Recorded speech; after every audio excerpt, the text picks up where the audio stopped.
Hi friends, Karthik Deepa சீரியலில் ஒரு அட்டகாசமான ரிவ்யூ பற்றி தான் இந்த வீடியோவில் பார்க்க போகிறோம். அதுக்கு முன்னாடி நம்ம சேனலை சப்ஸ்கிரைப் பண்ணாதவங்க கீழே இருக்கிற சப்ஸ்கிரைப் பண்ண கிளிக் பண்ணிவிட்டு பக்கத்தில் இருக்கிற பெல் ஐக்கனையும் கிளிக் பண்ணிடுங்க.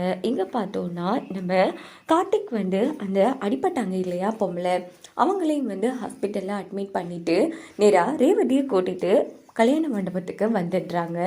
இங்கே பார்த்தோன்னா மயில் ஏமா ரொம்ப நேரமாக உன் அக்காவை காணும், அவள் வெளியில் ஃபோன் பேசிட்டு போனதா உங்கள் சிட்டி வேறு சொன்னாமா, நான் எல்லா இடத்துலையும் தேடி பார்த்துட்டேன், ரோகிணியை காணும் அப்படின்னு மயில் சொன்னது. என்னம்மாம்மா சொல்கிறீங்க, நல்லா தேடி பார்த்தீங்களா? ஆமாம்மா, நல்லா தேடி பார்த்துட்டு எங்கே தேடியுமே காணும் அப்படின்னதும் கார்த்திக் குழப்பம் அடைகிறாங்க. என்ன இப்படியே அசால்ட்டாக சொல்லிட்டு இருக்கீங்க, அவங்க தனியால் கிடையாது, கத்மா வேற இருக்காங்க, ஃபோன் பேசிட்டு வெளியில் வர போனதா சொல்கிறீங்க, அவங்களுக்கு எதுவும் பிரச்சனையாக இருக்க போகுது, எதுக்கும் வெளியில் தூரத்தில் போய் தேடி பார்த்தீங்களா அப்படின்னு போது. என்னப்பா கார்த்தி, நீ வேற இப்படி பயமுளத்தாட்டுற? ஆமாங்க, எதுக்கும் வெளியில் போய் பாருங்க அப்படின்னதும் மண்டபத்துக்கு வெளியில் போகிறாங்க. நம்ம மயில் பார்த்தா அங்கேயுமே காணும், என்ன பண்ணுறன்னு புரியாமல் அந்த இடத்துல ரொம்ப பதட்டப்படுறாங்க. இங்கே பார்த்தோன்னா நம்ம கார்த்திக் சரி பதட்டப்படாதீங்க, ஆமாம் ஃபோன் பண்ணி பார்த்தீங்களா அப்படின்னு போதும். ஐயோ, ஃபோன் ரொம்ப நேரமாக ஃபோன் பண்ணிட்டு தான் இருக்கு அப்பா சகலை, அந்த ஃபோனும் சுவிட்ச் ஆஃப்லே இருக்குது அப்படின்னு போதும்.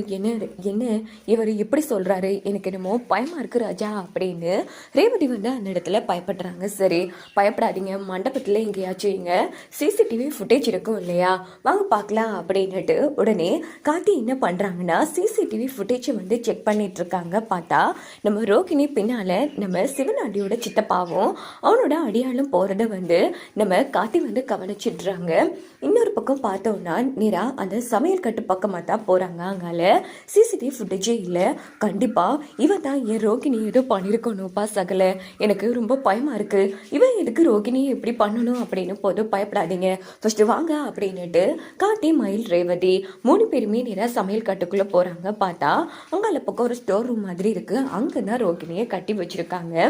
இதை பார்த்து நம்ம மயில் ரொம்ப பதட்டப்பட்டு ரோகிணி எழுந்திரி அப்படின்னு போது ரோகிணி மயக்க நிலைமையில இருக்கிறதால நம்ம ரேவதி தண்ணியெல்லாம் தெளிச்சு எழுப்பி விடுறாங்க. பார்த்தா ரோகிணி அழுதுட்டு இருக்காங்க. ஐயோ என்னம்மா இது, யாருமா இப்படி ஒன்று பண்ணா அப்படின்னதும் ஐயோ நம்ம பொண்ணுக்கு பார்த்துருக்கிற மாப்பிள்ளை நல்லவனே கிடையாது அப்படின்னு சொல்லி உடனே அந்த கர்ப்பிணி பொண்ணு பேசின எல்லா விஷயத்தையும் ஒன்று விடாமல் ரோகிணி நம்ம கார்த்திக்டே மயில் ரேவதி 3 பேருக்கிட்டே ஒன்று விடாமல் சொல்லிட்டு இதுக்கிட்ட நம்ம ரேவதி கார்த்திக் மயில் 3 பேர் செம அதிர்ச்சி ஆறாங்க. என்னக்கா சொல்ற, ஏற்கனவே அவன் ஒரு பொறுக்கி மாதிரி தான் இருக்கான், நீ வேற இப்படி சொல்லிட்டு இருக்க? ஆமா அவன் நல்லவனே கிடையாது, பாவம் அந்த பொண்ணுக்கிட்ட சொன்னேன் உண்மையே சொல்லுமான்னு, ஆனால் அவன் கேட்கவே இல்லை, அவன் ஏதாச்சும் பண்ணிடுவான்னு பயத்தில் அந்த பொண்ணு போயிட்டா ராஜா. அந்த பொண்ணு சொன்னால் மட்டும்தான் அம்மா இந்த விஷயத்த நம்புவாங்க, எப்படியாச்சும் இந்த கல்யாணத்தை தடுத்து நிறுத்தியே ஆகணும், ப்ளீஸ் ராஜா நீ தான் ஏதாச்சும் பண்ணணும் அப்படின்னு ரோகிணி சொன்னதோ உடனே மயில் சரி நீ டென்ஷன் ஆகாதம்மா,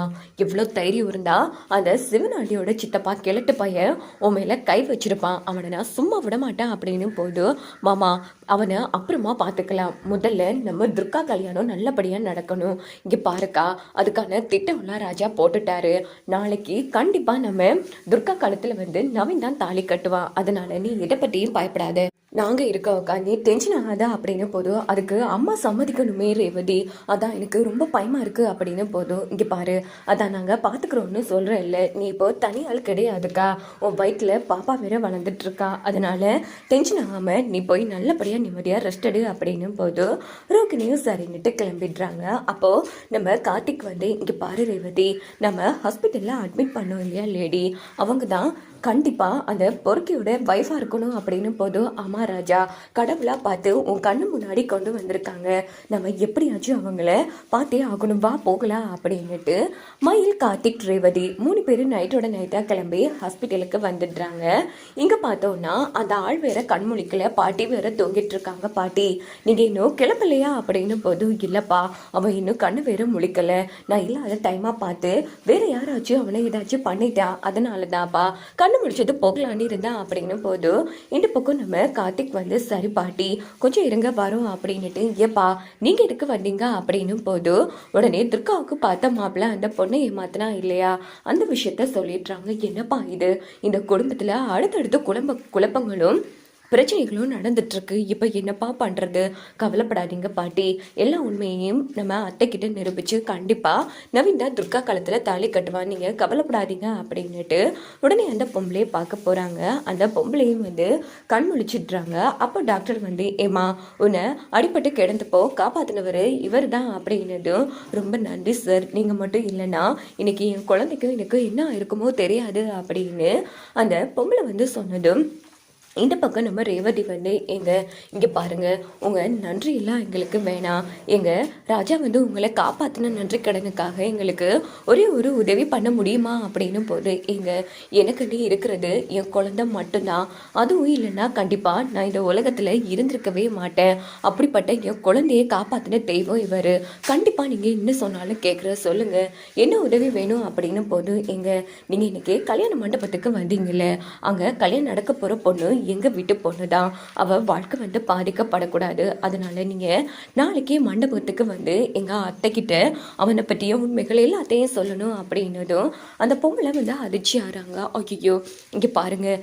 நீங்கள் என்ன உதவி கேட்டாலும் நான் பண்ணுறேங்க, ஆனால் இது மட்டும் முடியாது, என்னை அந்த படுபாவி விட்டு வைக்கவே மாட்டான், நாங்கள் தான் இருக்கோம்ல, எங்களை மீறியவங்கள அவனால் என்ன பண்ண முடியும், அதே போல் அதே மனமிடையில் வச்சு அவனை உங்களுக்கு நான் கல்யாணம் பண்ணி வைக்கிறேன், நீங்கள் அனாதையும் கிடையாது, உங்கள் குழந்தைக்கும் அப்பா கிடைச்ச மாதிரி இருக்கும் அப்படின்னு கார்த்திக் வந்து சொன்னதும் உடனே அந்த பொம்பளை வந்து யோசிக்கிறாங்க. சரிங்க, நீங்கள் எல்லாரும் இவ்வளோ தூரம் சொல்லும் போதோ கண்டிப்பாக நான் உங்கள் வீட்டு பொண்ணு வாழ்க்கையை காப்பாற்றுறேன், அதே மாதிரி என் குழந்தை வந்து அப்பா இல்லா பிள்ளையாக வந்து பிறக்கவும் கூடாது, சத்தியமாக கண்டிப்பாக நாளைக்கு வரேன் அப்படின்னதும், சரிங்க, நீங்கள் இங்கே இருக்கிறது தான் உங்களுக்கு சேஃப்டி, அதனால் நல்லபடியாக ரெஸ்ட் எடுங்க அப்படின்னுட்டு கார்த்திக், ரேவதி, மயில் 3 பேரும் கிளம்புறாங்க.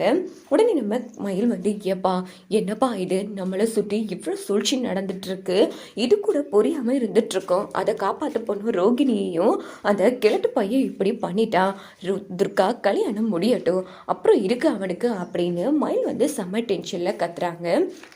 அதுக்கப்புறமா பார்த்தோன்னா எல்லாருமே கல்யாண மண்டபத்துக்கு வந்துடுறாங்க.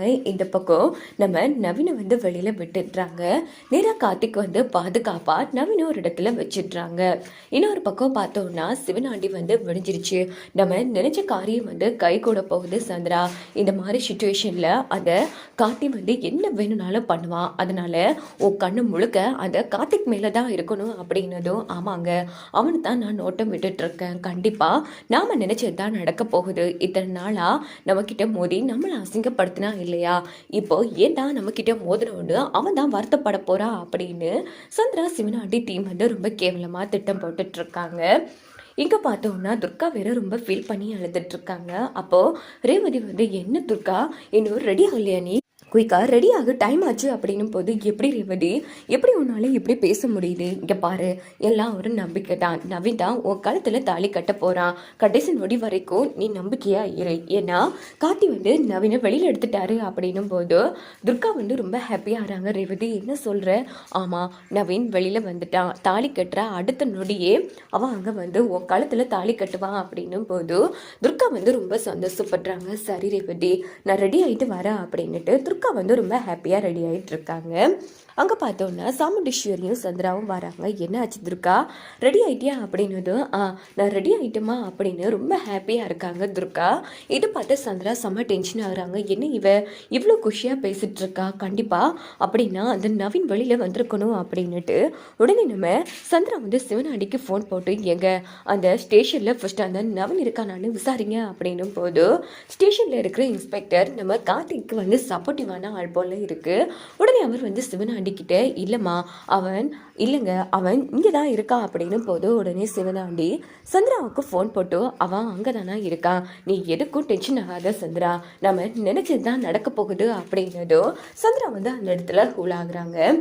துர்கா, உன் வாழ்க்கையே போகுதுடி, என் அக்கா தலை குனிஞ்சு அசிங்கப்பட போறா, அடுத்தது என் புருஷன் தான் ஊருக்கு தலைவன் அப்படின்னு சந்திரா வந்து ரொம்ப கேவலமாக யோசிச்சுட்டு இருக்காங்க.